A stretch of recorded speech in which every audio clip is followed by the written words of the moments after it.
going to discuss demonology and ritual magic. Within the Luciferian perspective, there's a ideology based on the philosophy that all things center within you. In other words, you are directly responsible, you're accountable towards your self-determined destiny. And what that means is the life that you live today and next week and next year is by your self-directed desire. Every thought we have, the way we think, our perception, and then the words that we speak, commanding, associating identification with specific things and what those mean, to the actions and deeds that we do create our immediate future. With that said, Luciferians approach philosophy and the ideology as a path of gaining insight, strengthening the mind, the body, and then understanding that while it may not happen very quickly, we are the ones that are accountable. Not a deity in the sky, not a spirit, but we. Our true will is the real determiner of the future for us. Demonology is a concept that there are specific disincarnate entities or beings from Mesopotamian times called messengers, or they would do acts for the specific ruling pantheon or gods, to the more popular and known Judeo-Christian or medieval grimoire tradition, where demons are lesser spirits, often rebels of the Judeo-Christian God.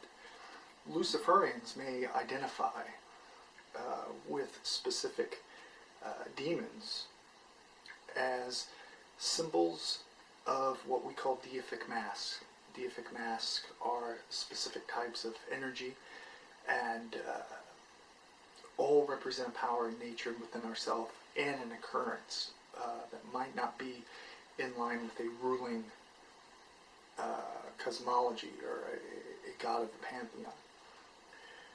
Often, demons are evoked or invoked to gain specific short-term goals: lust, destruction, prosperity in some way.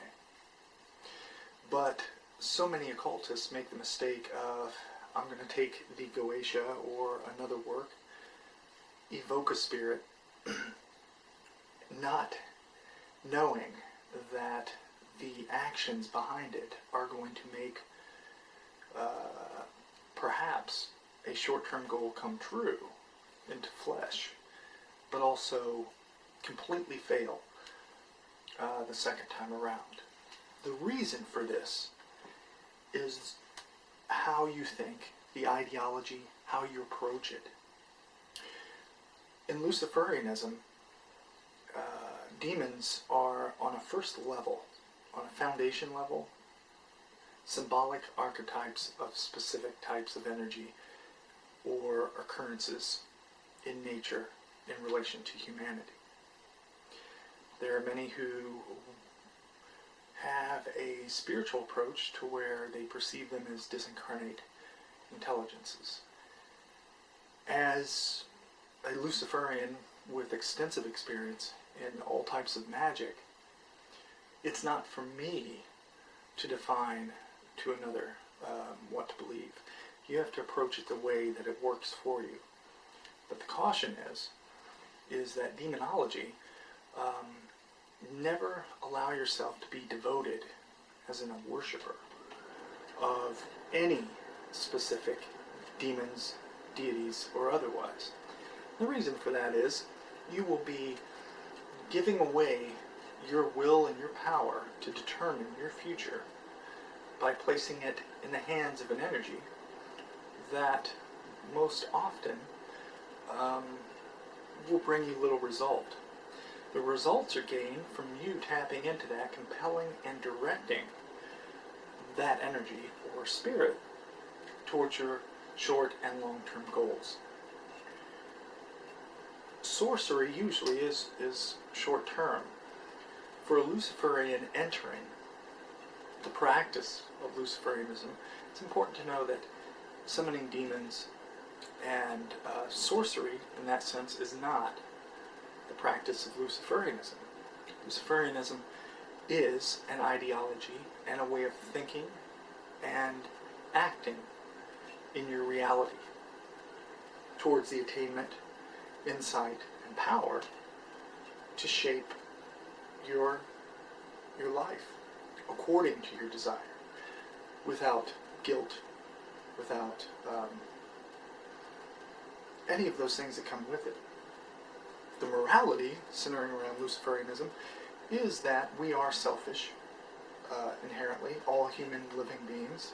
All actions are done in a selfish manner, even if it's for what could be perceived as charity. There's still a reward system in the brain. And that, knowing that, Luciferians can take the next step and say, okay, I know what I want, but I have family and loved ones who I don't want to disappoint, so what's the way that we can benefit all? So kind of a win-win for everyone in your immediate circle.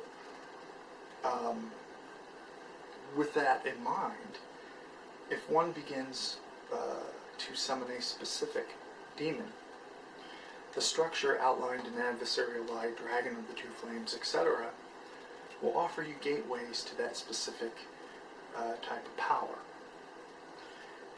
In invoking specific demons, sigils, imagery such as an altar banner, such as a statue, and then inscribing a sigil, activating it using saliva or something of yourself, with the ritual to encircle, focus, and subconsciously activate that sigil power that's associated with the demon towards a foreseeable goal.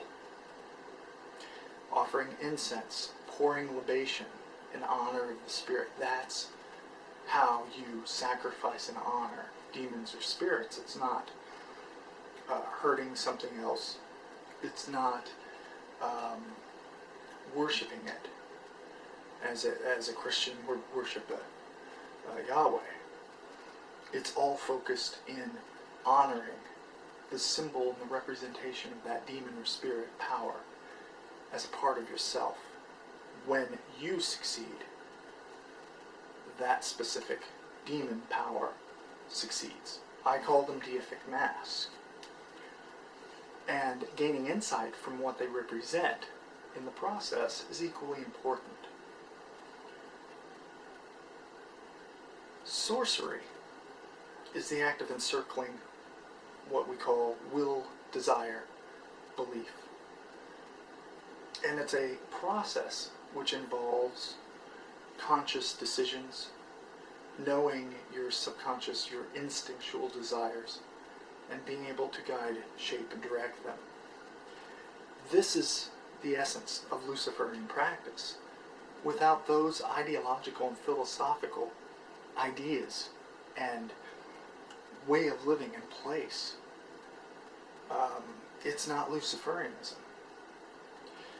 So when someone says to you, I want to summon a demon, and they're still confused about what they believe, you have to say, well, test yourself.